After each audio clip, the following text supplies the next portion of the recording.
அஸ்ஸலாமு அலைக்கும் அன்பான தமிழ் நல்லா இருக்கீங்களா? குவைத்தை பொறுத்த வரைக்கும் வெயில் காலம் அதிகமாகிடுச்சு, ரொம்ப வெப்பம் அதிகமாகிடுச்சு. இன்னும் ஒரு வாரத்திலலாம் சரியான வெப்பம் வரும்ன்ருக்காங்க. இந்த பூச்சியை பொறுத்த வரைக்கும் ரொம்ப டேஞ்சரான பூச்சி.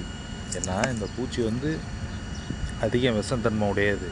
எதனால் நான் சொல்கிறேன்னாக்கா, என் கஃபீல் வந்து நாங்கள் வேலை பார்த்துக்கிட்டு இருக்கோம், செம கத்துறான். இந்த பூச்சியை பார்த்த உடனே கத்துனா சரியான கத்தாக இருந்துச்சு. என்னடா அது இவ்வளோ கத்துறானே அப்படின்னு ஓடி போய் பார்த்தா, அந்த பூச்சி ஓடிக்கிட்டு இருக்கு இங்கேயும் அங்கேயும்.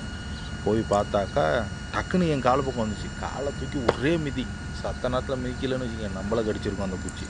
மிதிச்சு ஒரு வழியாக சாவடிச்சு நசுக்கி தூக்கி போட்டுட்டேன்.